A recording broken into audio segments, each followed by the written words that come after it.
Élodie Bernard, combien de temps comptes-tu laisser ce chaos durer? 1. Trop c'est trop.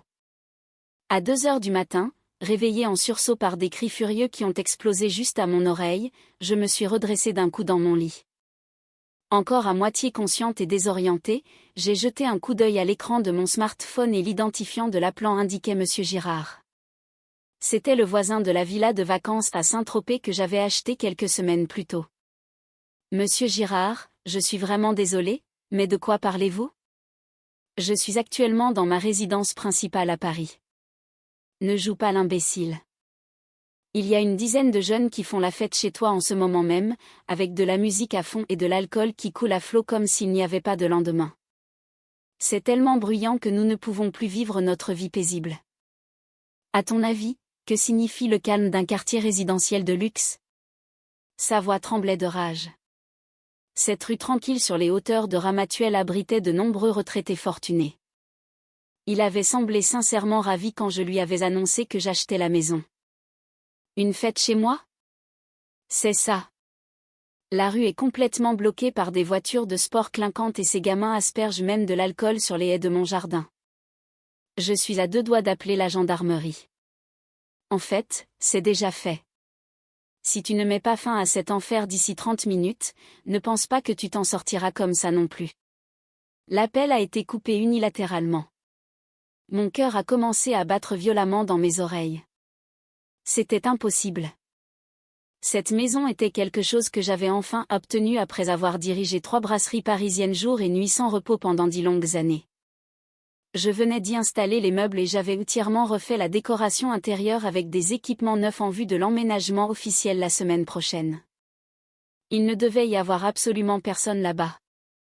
Les mains tremblantes, j'ai lancé l'application de sécurité domestique. L'entrée principale, le salon et la spacieuse terrasse avec sa vue imprenable sur la Méditerranée étaient tous équipés des dernières caméras de surveillance. Les quelques secondes nécessaires au chargement des images m'ont semblé durer une éternité. Et quand la scène est enfin apparue sur l'écran, j'ai eu le souffle coupé. Ils étaient là, des jeunes sautant sur le canapé en cuir italien blanc immaculé que j'avais choisi avec soin, toujours chaussé, s'aspergeant de champagne avec des verres en cristal coûteux. De la musique hip-hop tonnait à un volume assourdissant. Dans le jacuzzi de la terrasse, des hommes inconnus plongeaient en sous-vêtements. Et juste au centre de tout cela, j'ai enfin compris. C'est ma nouvelle étape de vie. Celle qui criait cela tout en buvant directement à la bouteille un vin de grand cru qui m'était destiné était ma sœur cadette, Amandine. L'écran lumineux de mon smartphone a transformé mon monde entier en enfer. Le salon, qui aurait dû être d'un blanc étincelant et rempli de la brise marine de la Côte d'Azur, était désormais réduit à l'état de décombre d'une boîte de nuit bon marché. La première chose qui a attiré mon regard a été le comptoir de cuisine sur mesure importé directement d'Italie. Le film protecteur que j'avais hâte de retirer moi-même avait été sauvagement arraché. Le film dénudé avait été froissé et jeté par terre comme un déchet. Juste au-dessus, quelqu'un avait étalé des boîtes de pizza et renversé des cocktails avec des doigts gras et huileux. Si seulement le film avait encore été là, cela aurait pu être récupérable. Mais voir les taches s'étendre sur la pierre exposée m'a donné l'impression que j'allais perdre la tête. Regardez ça. N'est-ce pas incroyable? J'ai vu qu'un des parasites d'Amandine s'était même aventuré dans ma chambre. Le lit de luxe sur lequel personne ne s'était jamais allongé, pas même une fois. Sur ces draps d'un blanc pur, les 3 bulldogs français qu'Amandine possédait couraient partout avec des pattes boueuses. Les chiens aboyaient avec excitation, et l'un d'eux a violemment déchiré mes rideaux sur mesure avec ses dents. J'ai senti quelque chose d'acide remonter de mon estomac. Cette villa en pierre blanche à Saint-Tropez était ma vie elle-même. Dans la vingtaine, j'ai commencé par faire la plonge dans un petit bistrot du quartier latin à Paris, les mains couvertes de brûlures, pétrissant la pâte tard dans la nuit. J'ai travaillé chaque jour sans repos jusqu'à devenir propriétaire de 3 restaurants. Sur l'écran, Amandine agitait une perche à selfie et criait sur son live Instagram « Tout le monde, ma villa est enfin terminée ». Acheter un manoir en bord de mer à 29 ans est la preuve de mon talent, n'est-ce pas? La vie d'une personne qui réussit est bien plus confortable que je ne l'imaginais. Elle a nonchalamment débouché une bouteille de vin vintage à 3000 € dont je n'avais pas encore bu une seule gorgée. Et puis, incroyablement, elle a commencé à danser tout en l'éclaboussant partout sur la terrasse. Ma sœur, Élodie, est probablement enterrée dans l'odeur de l'ail dans la cuisine d'un restaurant en ce moment. Ce genre de style de vie raffiné ne lui convient tout simplement pas. Cette maison appartient à quelqu'un de glamour comme moi. En réponse à ces paroles, son entourage a éclaté d'un rire vulgaire. Ce qu'il piétinait était le parquet en chêne massif que j'avais passé des heures à polir à la main. Ce n'était pas seulement une fête. C'était une violation de mon âme. Le système de sécurité dernier cri enregistrait chaque seconde de cette catastrophe sur le cloud sans manquer un seul instant. Les mains tremblantes, j'ai appuyé sur le bouton de sauvegarde, sécurisant méthodiquement l'épreuve. Je n'arrive pas à y croire. Le regard de la caméra s'est déplacé vers la cuisine. C'était le symbole de ma fierté, un espace qui contenait mes rêves de chef, équipé de fours et de réfrigérateurs de qualité professionnelle. Mais cet endroit avait été transformé en dépotoir. Amandine et ses amis avaient sorti le meilleur caviar et un plateau de fromages affinés du réfrigérateur. Les choses mêmes que j'avais hâte d'ouvrir seule le premier soir après mon emménagement. Regardez ça. Élodie cachait des trucs aussi chers, essayant de tout garder pour elle. Quelle grande sœur radine. En riant, Amandine a puisé le caviar directement avec une cuillère en argent et l'a porté à sa bouche. Le reste, incroyablement, a été jeté directement sur le sol. Les chiens se battaient pour le lécher, et une tache de poisson cru s'est propagée sur le sol en marbre. Amandine, je ne te pardonnerai pas ça. Ce soir, je vais écraser ton fantasme superficiel complètement, sans pitié. J'ai saisi mon iPhone et composé le 17. Oui, la gendarmerie, j'écoute. Est-ce une urgence ? La voix calme de l'opérateur a résonné à mon oreille. Agrippant le volant avec des mains tremblantes, j'ai lancé ma voiture sur l'autoroute A7 en direction du sud. Plus de 10 intrus se sont introduits dans ma propriété privée sur les hauteurs de Ramatuelle et détruisent mes biens. Je suis en route. Je m'appelle Élodie Bernard. J'ai l'acte de propriété et tous les documents légaux. Veuillez envoyer une patrouille immédiatement. J'ai mis fin à l'appel et j'ai jeté un coup d'œil à l'iPhone fixé sur le tableau de bord. La folie faisait toujours rage alors que je roulais à toute allure sur l'autoroute au milieu de la nuit. Alors que je regardais les lumières défiler par la fenêtre, les 10 années infernales qu'il m'avait fallu pour obtenir cette maison ont défilé dans mon esprit. Les jours où je lavais la vaisselle dans un restaurant bon marché jusqu'à ce que la graisse s'infiltre sous mes ongles. Quand j'ai ouvert mon premier restaurant indépendant, j'ai abandonné mon appartement juste pour payer le loyer et je dormais dans un sac de couchage dans l'arrière-boutique. La sensation de faire bouillir des pâtes dans une cuisine d'été étouffante sans climatisation, sur le point de s'effondrer d'épuisement par la chaleur, est toujours gravée dans ma peau. Pendant ce temps, qu'en était-il de ma sœur cadette, Amandine ? Elle se vantait d'avoir du talent, dilapidait l'argent de nos parents, et dès qu'elle en manquait, elle venait pleurer vers moi. Élodie, tu réussis de toute façon. Aider ta petite sœur est tout à fait naturel, n'est-ce pas ? C'était sa réplique préférée. Mais cette nuit-là, elle a franchi la ligne rouge. Non seulement elle a mendié de l'argent, mais elle a transformé cette maison, l'endroit que j'avais construit pour pouvoir dormir sans être dérangée, en écoutant seulement le bruit des vagues, en un jouet pour satisfaire sa propre vanité. Les yeux qui me fixaient dans le rétroviseur étaient plus froids et plus fixes que je ne les avais jamais vus auparavant. Ma colère a terminé son circuit et s'est transformée en un calme glacial. En tant que propriétaire de restaurant, j'avais résolu d'innombrables problèmes. Des gérants malhonnêtes, des clients ivres et violents. Chaque fois, je me suis battue avec des preuves et de la logique et j'ai survécu. Amandine, tu sembles me considérer comme rien de plus qu'une grande sœur ennuyeuse et trop sérieuse. Mais tu ne sais toujours pas à quel point une femme d'affaires peut être impitoyable. Au loin, je pouvais voir la ligne de crête de Saint-Tropez et la frontière sombre où elle rencontrait l'océan. Je calculerai le prix que tu me dois pour avoir souillé mon château jusqu'au dernier centime. Et puis je te présenterai la facture de ta vie. Le crissement strident des freins de ma voiture a résonné dans les rues résidentielles calmes. Dès que je suis sortie du véhicule, des basses écrasantes m'ont frappé les tympans, tranchant l'air marin de la nuit. Monsieur Girard avait raison. Cet endroit n'était plus un quartier chic, mais un terrain de festival vulgaire en plein air. Plusieurs voitures de sport d'apparence bon marché étaient garées n'importe comment le long de mon allée privée, bloquant complètement le passage. Et, où croyez-vous aller, madame ? C'est une fête privée sur invitation. À l'entrée principale, un inconnu tenant un gobelet en plastique rouge dans une main m'a barré la route. Poussez-vous. C'est ma maison. Hein ? De quoi parlez-vous ? C'est la maison de vacances d'Amandine, vous savez. Est-ce que je me souviens d'une femme à l'allure aussi banale que vous parmi ses amis ? Il a ricané en me regardant de haut en bas. Je lui ai lancé un regard glacial, je l'ai bousculé de l'épaule et j'ai forcé la porte. À l'instant où je suis entrée, ma vision s'est presque troublée. Même si la climatisation était réglée au plus bas, la pièce était étouffante à cause de la chaleur corporelle, de la sueur et de la brume sucrée de la marijuana. Des traînées collantes d'alcool renversé rayaient le parquet poli, et des éclats de verre brisés étaient éparpillés partout. Des taches de nourriture qui semblaient avoir été projetées collaient au mur, et des serpentins de fête bon marché pendaient négligemment des luminaires sur mesure que j'avais personnellement choisis. Ah, allez tout le monde. Buvez encore. Au centre du salon, Amandine se tenait debout sur mon canapé blanc, agitant sauvagement une bouteille de champagne. Autour d'elle, une nuée de parasites flagorneurs s'agglutinait, la louant comme si elle était la propriétaire légitime de la maison.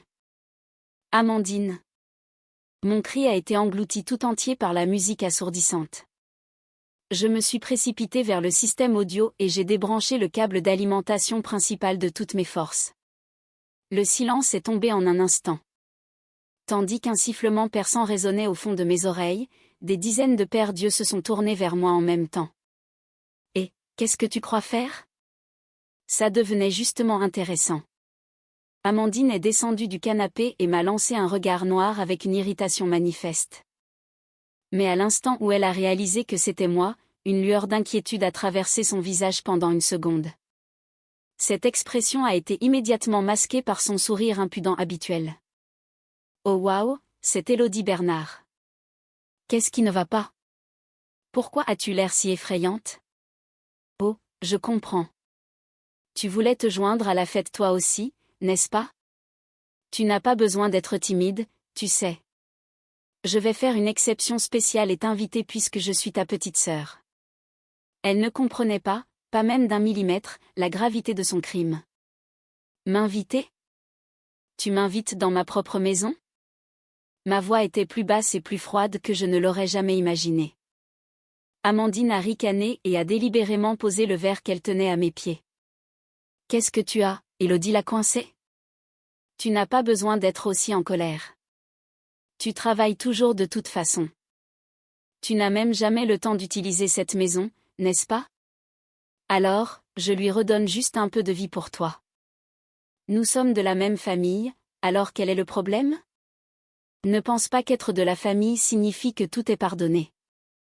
À ce moment-là, des gyrophares rouges et bleus ont commencé à tourner violemment à l'extérieur de la maison.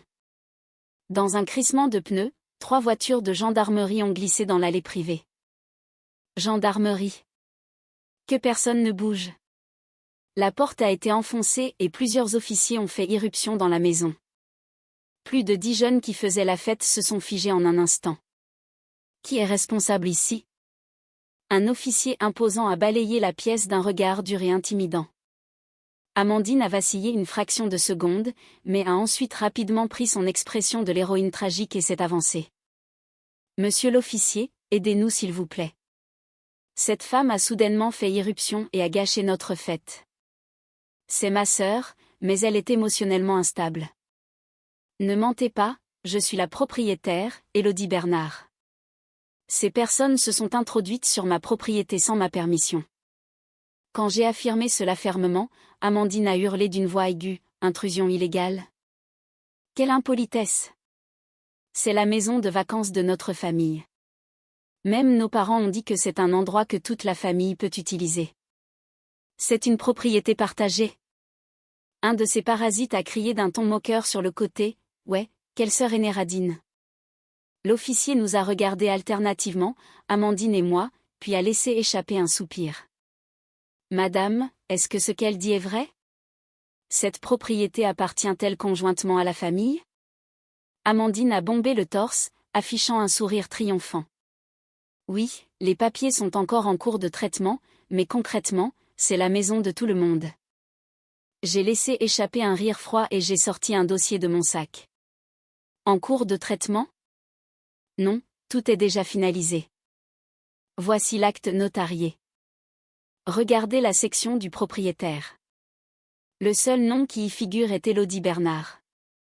Ensuite, j'ai sorti ma tablette et ouvert le panneau de contrôle. Tout ce qui concerne la façon dont elle est entrée dans cette maison est également enregistré. Je ne lui ai jamais donné de clé. D'ailleurs, Amandine, comment as-tu trouvé cet endroit? Tandis que je posais calmement cette question en montrant l'écran de la tablette à l'officier, le visage d'Amandine a rapidement perdu ses couleurs. Sur l'écran se trouvait la séquence de sécurité de mon bureau prise une semaine plus tôt. On y voyait clairement Amandine se faufiler vers mon bureau pendant que j'étais sortie pour une réunion, volant secrètement un double des clés et des copies de documents. C'est... Eh bien, tu as dit que c'était une propriété familiale partagée, mais dès l'instant où tu as volé la clé, c'est devenu un vol délibéré dans le cadre d'une intrusion planifiée. L'officier s'est penché pour regarder les images, son expression se durcissant. C'est une preuve décisive. Mademoiselle, avez-vous pris cette clé sans autorisation? Les yeux d'Amandine allaient dans tous les sens alors qu'elle cherchait désespérément une excuse. Non, ce n'est pas comme ça. Ma sœur avait oublié la clé, alors j'essayais juste de la lui rendre, et je connaissais l'emplacement par hasard. Arrête de mentir. Je ne t'ai jamais dit que j'avais acheté cet endroit. Qui t'a dit où il se trouvait? Quand je me suis approchée, Amandine a fini par craquer et a laissé échapper son secret superficiel. J'ai un ami dans l'immobilier. Benoît travaille chez Azurimo. Il me l'a dit. Il a dit, tu as acheté la meilleure propriété de la région, payé cash d'un coup. Il m'a même donné l'adresse en détail. Un murmure de choc a parcouru les amis rassemblés. L'officier, ne montrant aucune trace de sympathie, a attrapé les menottes à sa ceinture. Acquisition illégale d'informations clients, vol et violation de domicile. Amandine, ce que tu as fait ne peut plus être considéré comme de l'égoïsme familial. Amandine Bernard, vous êtes placée en garde à vue pour suspicion de violation de domicile sans droits légaux et vol. Vous allez être informée de vos droits. C'est une plaisanterie.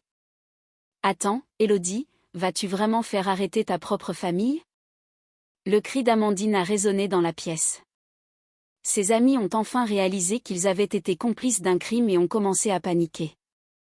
Mais les gendarmes les ont immédiatement arrêtés. Tout le monde présente ses papiers d'identité. Vous serez tous enregistrés comme complices de violation de domicile. Sortez maintenant. Vous allez monter dans les fourgons.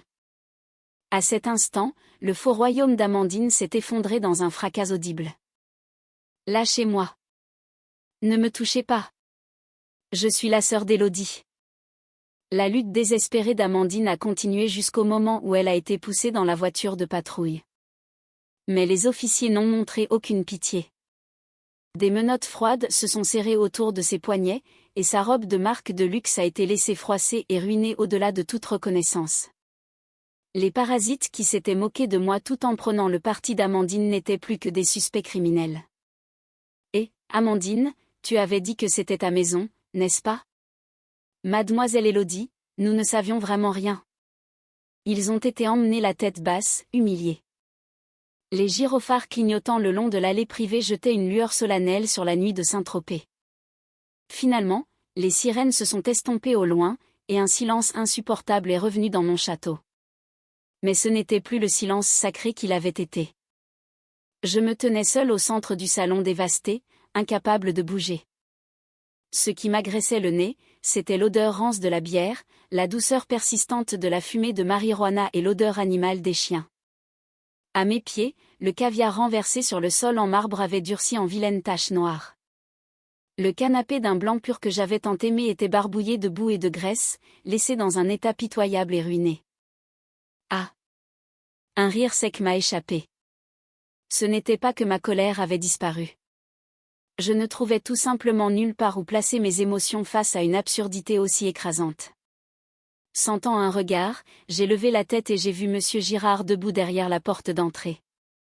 Son expression était toujours sévère, mais après avoir vu ma position ferme et inébranlable, une partie de sa rudesse semblait s'être dissipée. Monsieur Girard, j'ai marché vers lui d'un pas lourd et je me suis excusé sincèrement. Je suis vraiment désolé. Je ne permettrai plus jamais qu'une telle chose se reproduise. Je ferai venir une équipe de nettoyage dès demain matin. Il a regardé mon visage totalement épuisé et a dit, « Je comprends maintenant que vous êtes aussi une victime. Mais c'est un endroit où les gens viennent pour vivre au calme. J'attends mieux la prochaine fois. » Oui, absolument. Après son départ, j'ai immédiatement commencé à faire défiler mes contacts sur mon smartphone. D'abord, je présenterai les preuves nécessaires pour détruire l'agent qui avait divulgué les informations, Benoît. Ensuite, j'appellerai un service de nettoyage spécialisé et un serrurier. J'ai éteint les lumières du salon et je suis sorti sur la terrasse. Au-delà de l'océan sombre, la lumière de l'aube commençait à teinter l'horizon. La nouvelle journée ne serait peut-être pas celle, radieuse et onirique, que j'avais imaginée autrefois. Mais au moins, il n'y avait plus de famille ici pour essayer de m'exploiter. J'ai resserré ma prise sur la vraie clé serrée dans ma main droite. Après une nuit de tempête, le matin est venu et il était 11 heures. Juste au moment où je finissais enfin de ranger une partie du salon couvert de boue et que je prenais une gorgée de café froid, mon smartphone a vibré. Le nom de mon père était sur l'écran. Sans hésiter, j'ai mis le haut-parleur. « Élodie, as-tu perdu la tête ? Amandine vient d'être libérée sous caution et elle est revenue à la maison.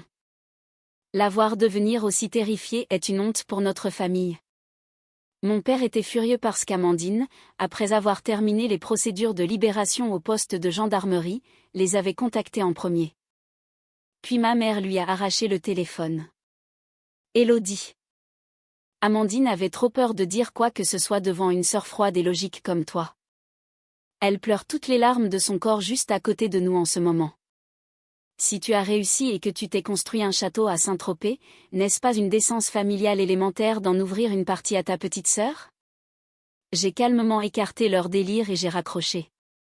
Mais la véritable tempête a commencé quelques minutes plus tard. Comme s'ils attendaient que l'appel se termine, les notifications ont commencé à exploser sur mon smartphone à un rythme anormal. Quand j'ai ouvert Instagram, j'ai vu un flot de commentaires insultants déferler sur le compte de mon restaurant.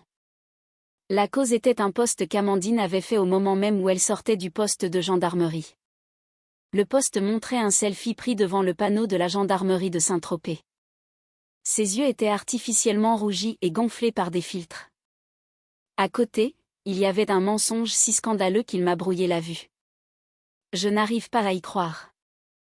J'ai été jetée hors de la maison de vacances remplie de nos souvenirs de famille et arrêtée par la police par ma propre sœur Élodie. C'était censé être l'endroit que ma défunte grand-mère m'avait laissé. Elle utilise son pouvoir pour tout me prendre. Sœur cruelle rendeuse les liens familiaux.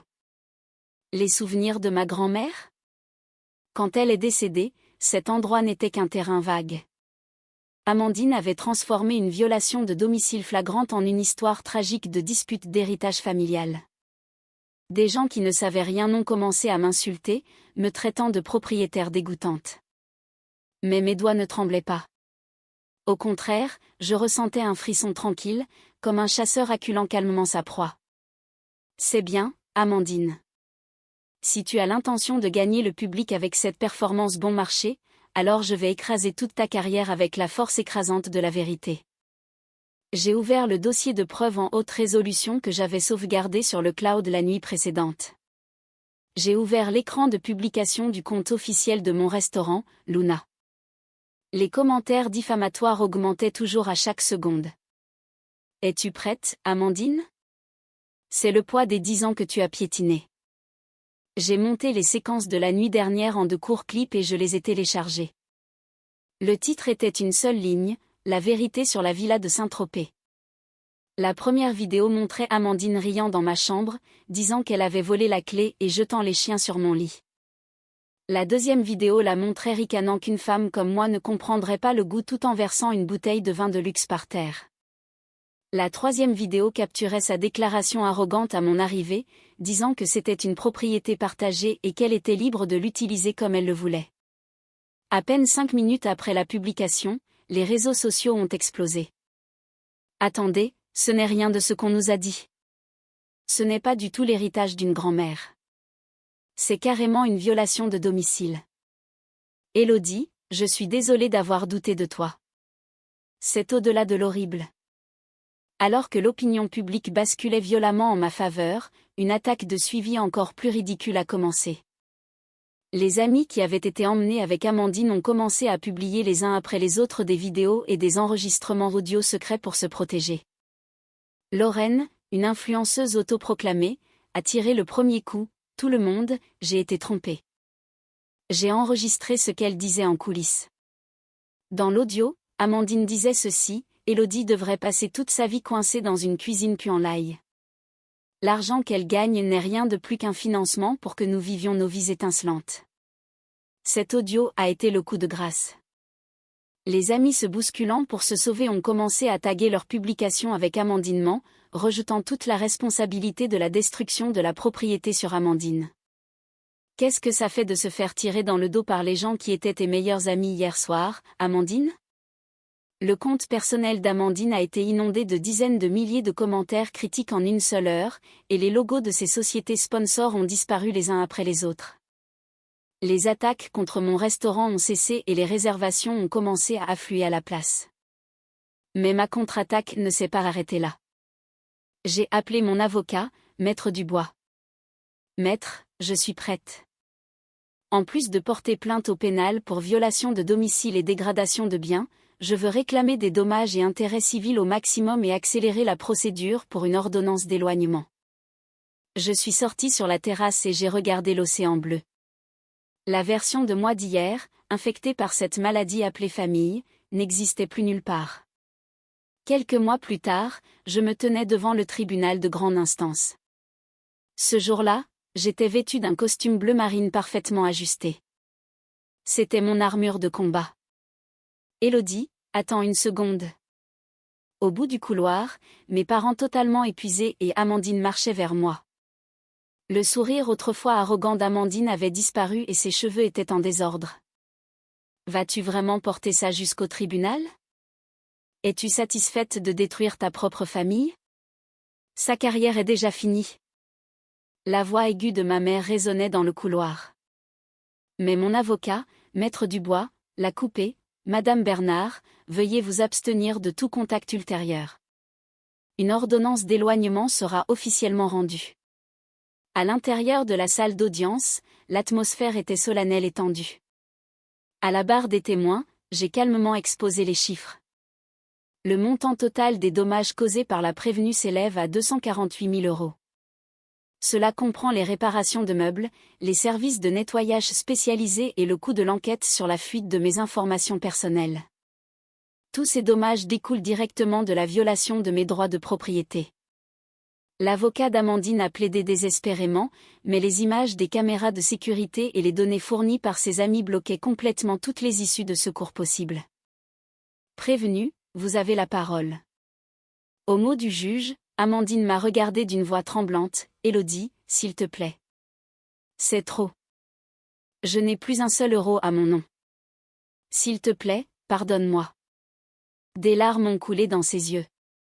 La version de moi du passé aurait pu être trompée par cela.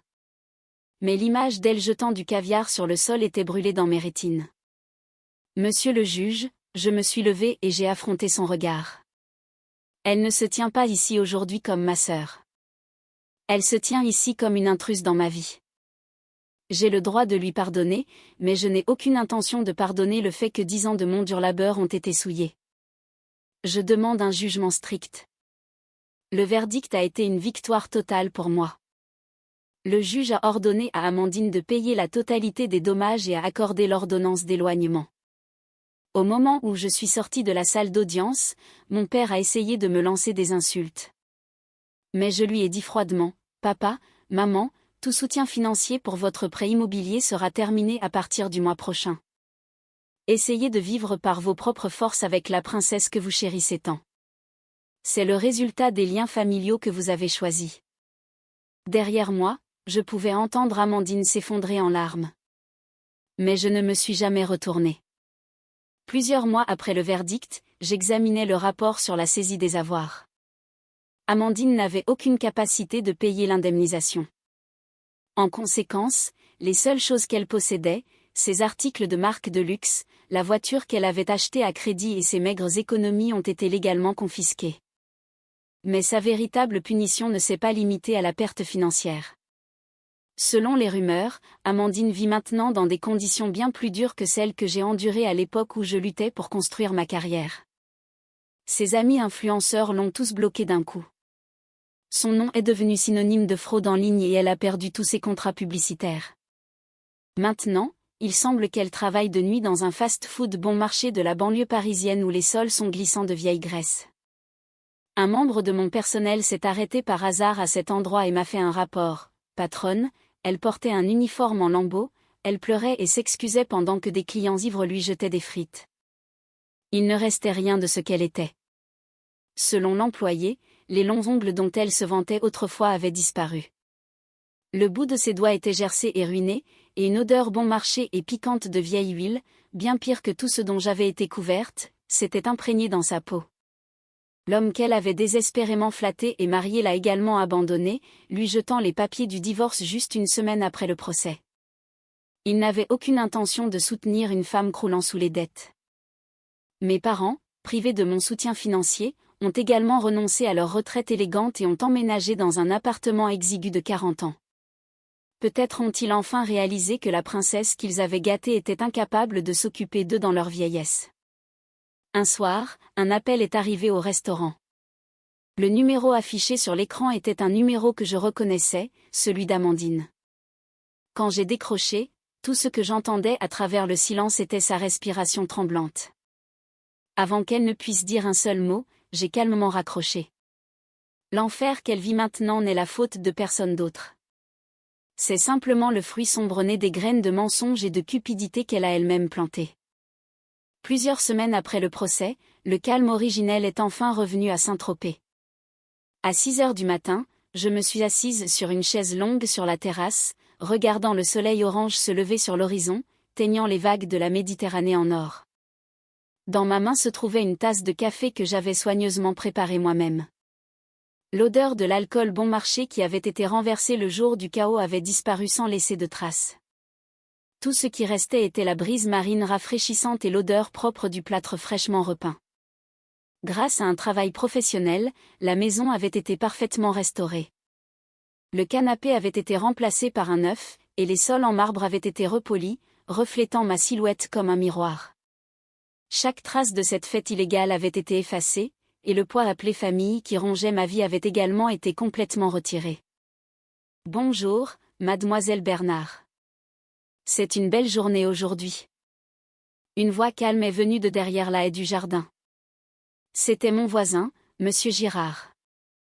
Il faisait sa promenade matinale avec son retriever. Bonjour. Avez-vous bien dormi la nuit dernière? Oui, grâce à vous, et je suis désolée d'avoir douté de vous cette nuit-là pendant tout ce chaos. J'ai fini par comprendre à quel point vous êtes une femme résolue. Je suis fière d'avoir une voisine comme vous ici. Il a légèrement soulevé son chapeau et a souri. J'ai senti une chaleur se propager au fond de ma poitrine. Merci. La prochaine fois, j'apporterai des spécialités de mon restaurant quand je passerai. Le silence après son départ était différent du silence solitaire que j'avais connu auparavant. C'était le genre de calme que seuls ceux qui ont protégé leurs propres droits sont autorisés à apprécier. Sur les réseaux sociaux, les rumeurs sur la chute d'Amandine circulaient toujours, mais elles n'avaient plus rien à voir avec moi. Les gens pourraient me traiter de sans-cœur, mais protéger ce que l'on a construit de ses propres mains est une justice. Ce que j'ai gagné n'est pas seulement un bâtiment luxueux. C'était la force de dire non par ma propre volonté et une liberté que personne ne peut menacer.